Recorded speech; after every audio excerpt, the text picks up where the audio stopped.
Class 12 संबंध एवं फलन। दोस्तों संबंध एवं फलन में सबसे पहले हम संबंध समझेंगे। संबंध के अंतर्गत क्या क्या आता है उसको समझेंगे। तो संबंध को समझिए। संबंध के अंतर्गत बहुत चीज़ें आती हैं, तो हम सबसे पहले समुच्चय को समझ लें, क्योंकि यही बेसिक है समुच्चय। तो समुच्चय क्या है? समुच्चय वस्तुओं के सुपरिभाषित समूह को समुच्चय कहते हैं।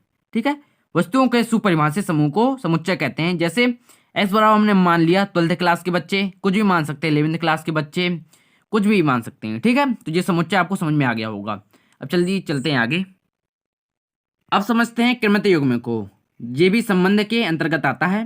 पहले मैं आपको संबंध पढ़ा रहा हूँ, उसके अंदर जितनी भी चीजें आएंगी उसको मैं डिस्कस करूंगा इस वीडियो में, फिर उसके बाद फलन आएगा। ठीक है, तो समझिए कृमित युग्म क्या होता है।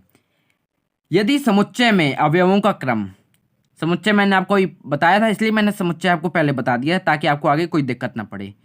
यदि समुच्चय में अवयवों का क्रम अर्थात अवयवों का स्थान निर्धारित कर दिया जाए तो इस प्रकार बने समुच्चय को कृमित युग्म कहते हैं। कहने का मतलब यह है कि कोई समुच्चय है, उनमें अवयवों का क्रम बिल्कुल निश्चित कर दिया जाए तो उसे कृमित युग्म कहते हैं। जैसे ए कॉमा बी बराबर ए कॉमा बी है, तो ए कॉमा बी कॉमा ए के बराबर नहीं हो सकता है। क्यों नहीं हो सकता? क्योंकि यहाँ पर ए कॉमा बी बराबर ए कॉमा बी हमने यहाँ पर अवयवों का क्रम निश्चित कर दिया। जैसे ए कॉमा बी है, यहाँ पर भी ए कॉमा बी है, यानी कि ये निश्चित है। अगर हम ए की जगह बी रख दें और बी की जगह ए रख दें, ये जो हमने यहाँ पर लिखा है बी और ए यहाँ लिख दिया, तो ये क्या हो सकता है? इक्वल नहीं होगा। कहने का मतलब ये कृमित युग्म का मतलब है अवयवों का क्रम निश्चित कर दिया, वो है कृमित युग्म। ठीक है, अब समझते हैं कार्तीय गुणन क्या है। कार्तीय गुणन समुच्चय ए का अवयव ए है और समुच्चय बी का अवयव बी है। यदि ए बिलोंग्स टू ए और बी बिलोंग्स टू बी तो ए कॉमा बी से बने समुच्चय को ए गुणे बी का कार्तीय गुणन कहते हैं।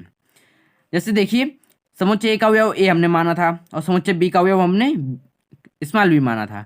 यदि ए जो ए है वो बिलोंग्स टू ए से है, बिलोंग्स टू तो होगा ही क्योंकि ये समुच्चय ए का ही अवयव है, तो ये ए बिलोंग करेगा ए से, मतलब संबंध रखेगा, ए संबंध रखेगा ए से और ये बी संबंध रखेगा बी से। तो जो ए कॉमा बी है से बने समुच्चय को, ए कॉमा बी से बने समुच्चय को ए गुणे बी का कार्तीय गुणन कहते हैं। कैसे? जैसे हमने ए गुणे बी रखा तो हम यहाँ क्या करेंगे? ए कॉमा बी, कहने का मतलब यही है। ठीक है, अब देखिए ऐसे ये बी कॉमा ए से बने समुच्चय को, अब बी कॉमा ए से बने समुच्चय को बी गुणे ए का कार्तीय गुणन कहेंगे। जैसे हम यहाँ लिख दें बी गुणे ए बराबर क्या लिख दें? बी कॉमा ए, तो ये क्या है? बी कॉमा ए से बने समुच्चय का कार्तीय गुणन। अब एग्जाम्पल देखिए, जैसे हमने ए के अवयव माने, समुच्चय ए का अवयव हमने क्या माना? 1 2 3 और बी का अवयव क्या माना? 4 5। अब देखिए अब हमको ए गुणे बी करना है, तो हम क्या करेंगे?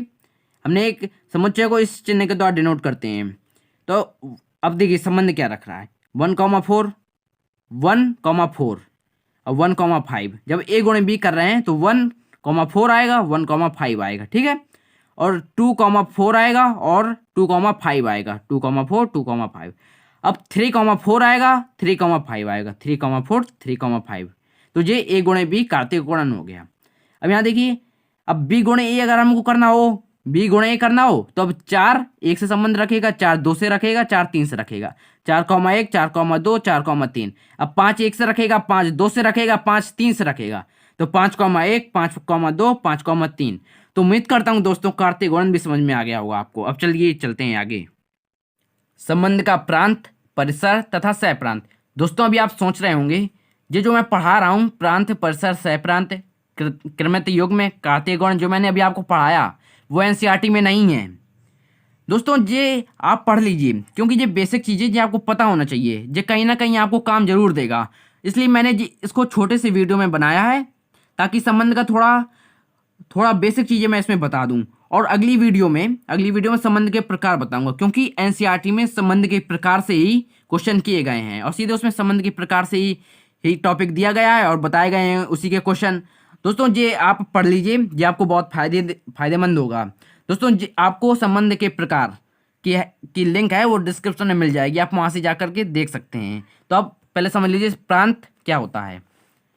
जैसे हमने माना आर सबसेट ए गुणे बी, ठीक है, संबंध आर को जो संबंध आर है, संबंध आर को व्यक्त करने वाली सभी संभावित क्रमित युग्मों के प्रथम अवयवों का समुच्चय, सभी संभावित क्रमित युग्मों के प्रथम अवयवों का समुच्चय संबंध आर का प्रांत कहलाता है। जैसे आर संबंध है कोई, ठीक है, और जो संभावित क्रमित युग्म है उनके प्रथम अवयवों का समुच्चय, यानी कि संभावित प्रांत क्या होता है, डोमेन का मतलब क्या होता है, पहला अवयव, और परिसर का रेंज का मतलब क्या होता है, लास्ट, यानी कि सेकेंड वाला अवयव, ठीक है, लास्ट वाला।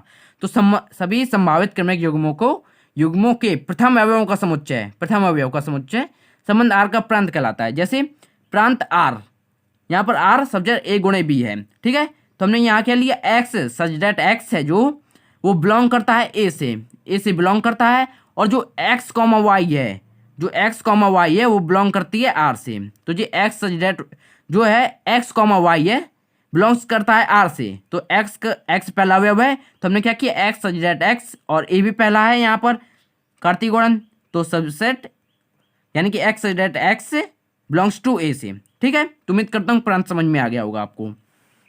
अब परिसर, संबंध आर को व्यक्त करने वाले सभी संभावित क्रमित युग्मों के द्वितीय अवयवों का समुच्चय, द्वितीय अवयवों का समुच्चय संबंध आर का परिसर कहलाता है।